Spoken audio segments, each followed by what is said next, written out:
I ordered a brand new Ford Maverick way back on September 15th of 2022. As of my last correspondence with the salesman, there's no shot in me knowing when this truck is coming anytime soon. But let's go over the build because the big question is it worth it to step up to an XLT? And is it really worth it to step up to a Lariat? Because you can get an XLT luxury package, which is really nice, but a Lariat has a few extra things that you can't get in the XLT. So I'll show you my truck build. Hopefully it comes sometime soon, but who knows? And stay tuned because when it does come, I'll be doing a full tour going over all the specs and the features, testing it to see how much stuff it can carry compared to my F-150 and all that jazz. So let's get into the Ford website here. And it is 2023 because, of course, the 2022 order banks were closed. No one could get in there. Sucks to suck. So I'm going to start my own build, my custom build here. Now, at first, I had spec'd an XLT. And I feel like an XLT is a really nice middle ground as far as the value that you get because you get cruise control and you get some nice stuff inside, like a way nicer interior overall compared to an XL. And it's still really cheap, but I went with a Lariat. So the Lariat starts at $27,995, which is quite a bit, but it already looks different. You've got nicer lights, you've got nicer wheels, the inside's a lot nicer. Is that stupid for a work truck? Probably, but I went with it. Partially because of this dual climate control, actually. When you've got a wife and kids and people are all different temperatures and you run hot like I do, it's really nice to have dual climate control. And the power seats is really nice too because I'm 6'5". Maybe you can see here. Look at all these legs. I'm a tall human. And because of that, it's really hard to get a seat just in the right spot. And so I feel like, hey, okay, let's get power seats. Let's get an acoustic windshield so it's a little bit quieter. Let's make this something that's ready to carry the family. We've got two kids, both of them still in car seats. It's going to be a squeeze back there, but that'll be another video to see how well we can fit.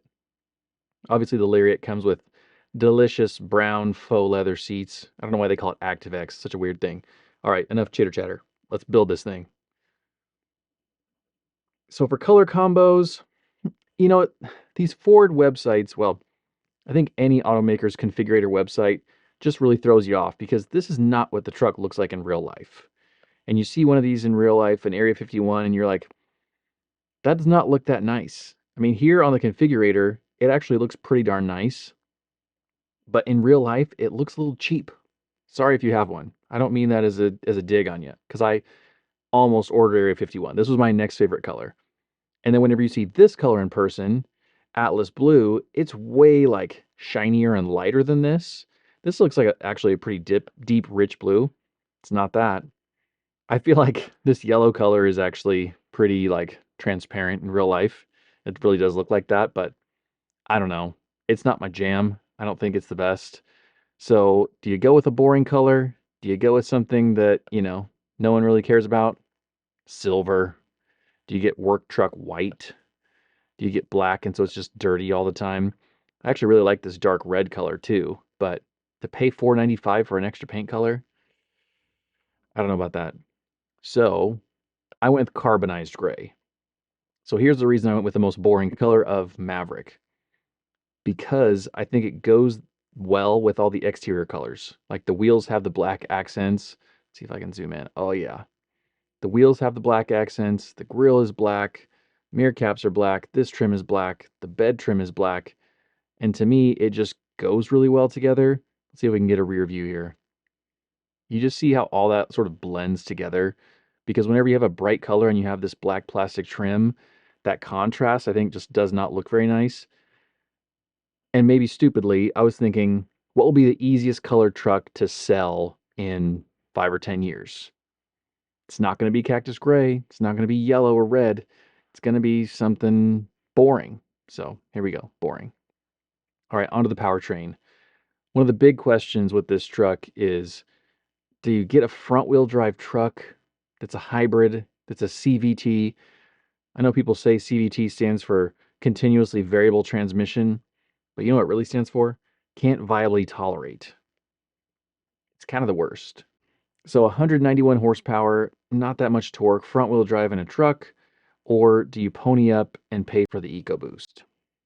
$2,220. Now, this engine is in a whole bunch of different Ford vehicles. It's super torquey. There's parts available for it for forever, probably. And you also remove front wheel drive and get all wheel drive.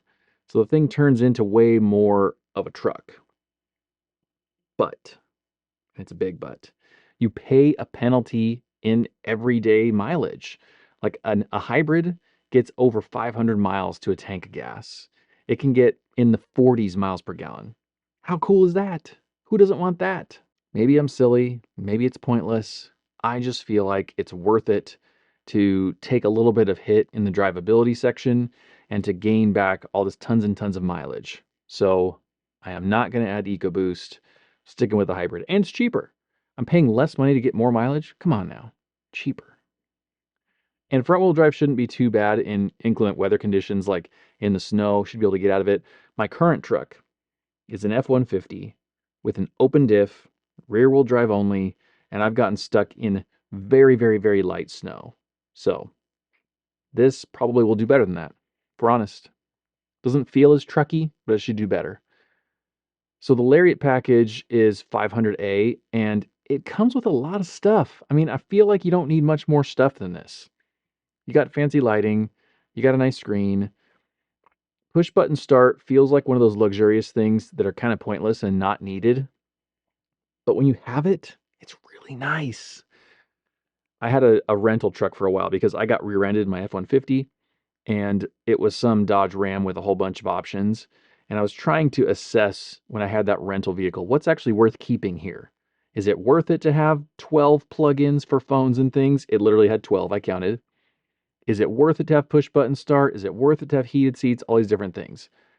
And I was surprised at how much I loved intelligent access and push button start, because you just don't touch your keys then. There's no reason to touch a key unless you're going in your house. We still have old style physical metal keys. And so it just streamlines things. And I love driving, but the faff and the work to get to driving is not fun. Going to a gas station is not fun. So I'll get better mileage. Getting out your keys and poking it in a thing and turning it, not particularly fun. Just let me start driving. So, got that. 8-way power driver seat, thicker windshield, power sliding rear window. This was my other big draw because here in Arizona, it's stupidly hot. Like, Satan doesn't even live here. It's too hot for him. We stupidly live here.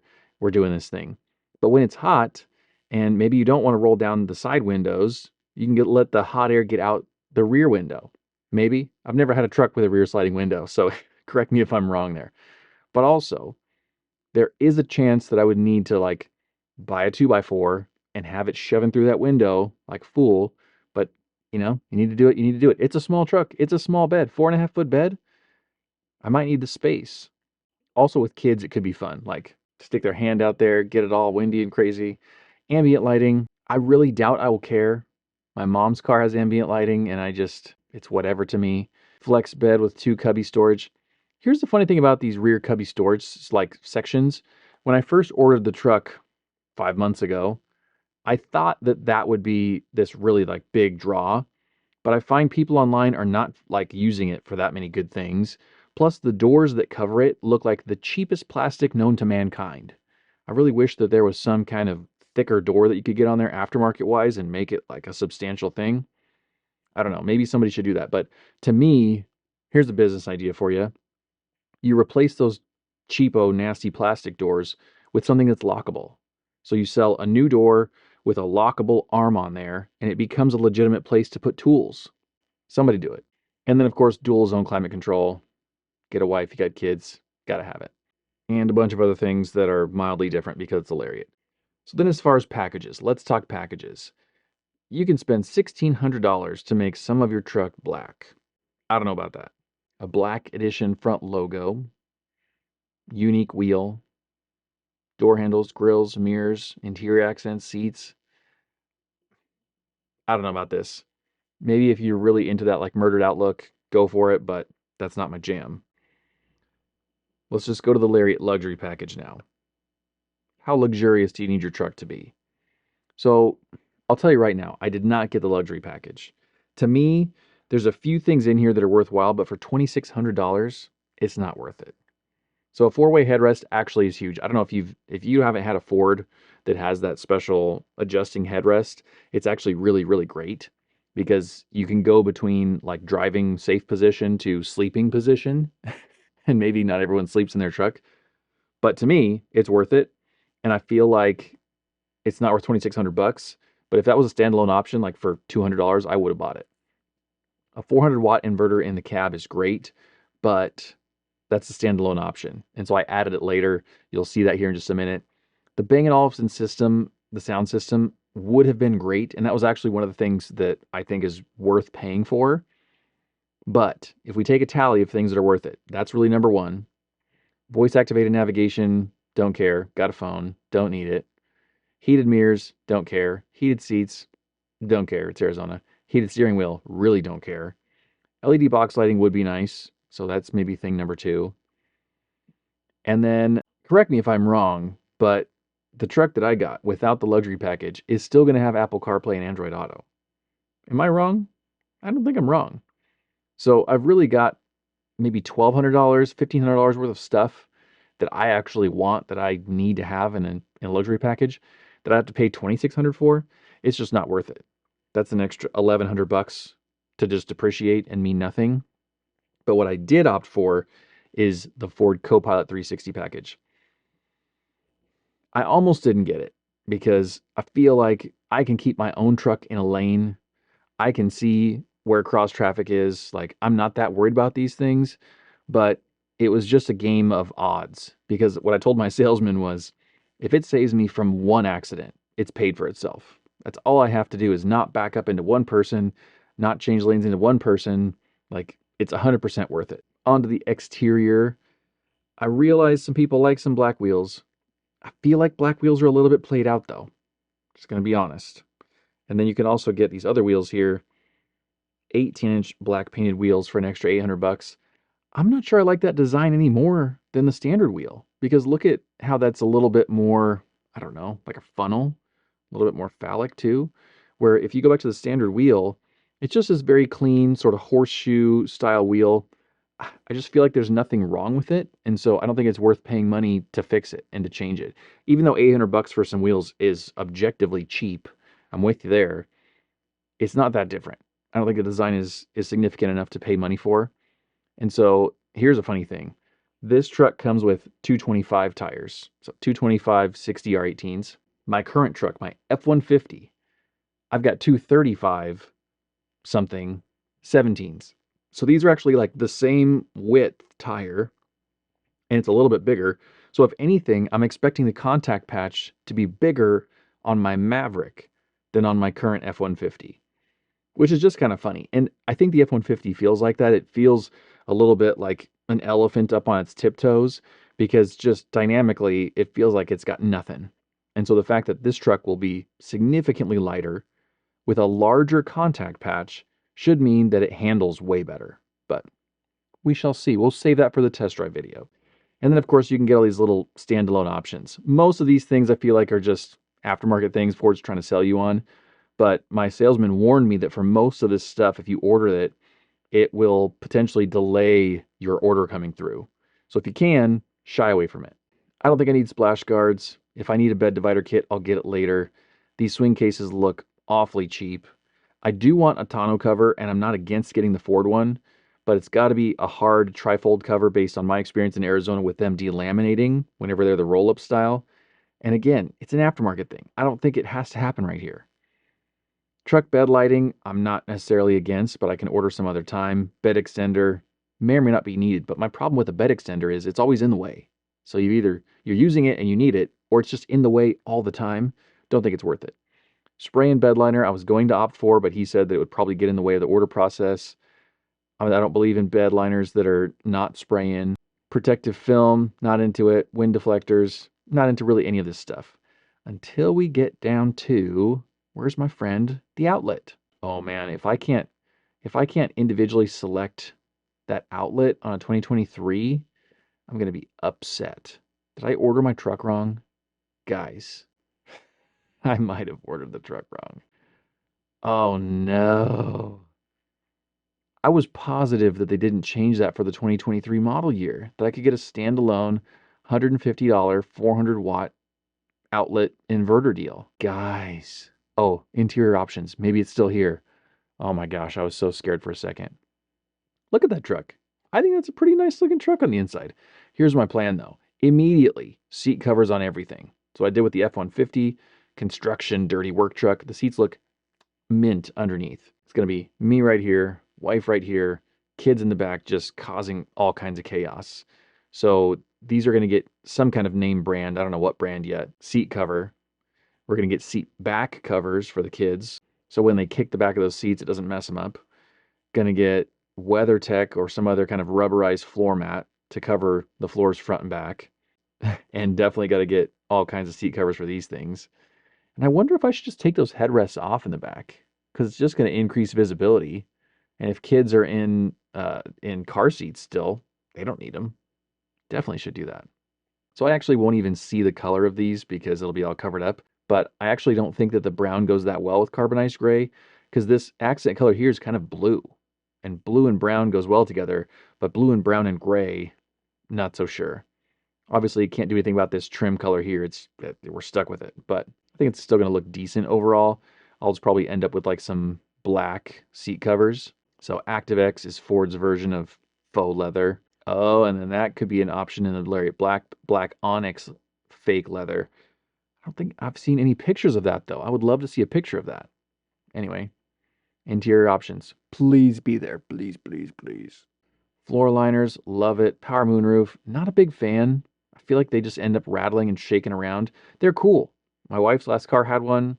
It's fun. It's like a little portal to the sky, but I'm not paying that much money to get one. Does that say $9.95? Oh my gosh, I thought it said $4.95. I wouldn't pay $4.95 for it.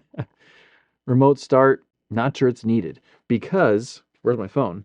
Because Fords now, in the Ford Pass app, come with remote start. So what are we doing paying $170 to get it on the key when you have it in the app? Now, granted, if you've used it, it is really slow. I mean, it probably takes 15 or 20 seconds, and that's after you got the app open. So start to finish, 30 seconds to make this happen, which can feel pretty slow in today's day and age when you could just have it on the key and be like, click, click, boom, done. But I'm not paying $170 for that level of impatience. Oh, there it is. There's my good friend. I see it. Hallelujah. 110, 400 watt outlet.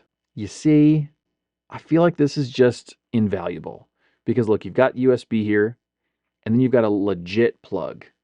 And what I've been doing is I've got like an external battery that I carry in the truck so that I can have one of these plugs. And it's not a bad thing because then you can take it wherever and you've always got power and it's whatever. But the fact that this is just there means charging an iPad, charging a laptop, charging a kid's whatever device in the future if we're driving and they've got a device. It just makes it so easy and it's way faster because the wattage on this 400 watts. I mean, what is it for a typical like cell phone charger? 15 watts? So we're talking about 25 times faster or something like that. I mean, oh, I just love that's a standalone option. Love it. I don't plan on having a gun in the truck, but a console vault would be handy potentially either way. Maybe if someone gives me one, I'd put it in, but I'm not paying $390 for it. Didn't get the B&O system, didn't get the audio upgrade. And these are also just egregiously expensive. Like the white somehow is way cheaper. And then all these painted bed caps are $4,000.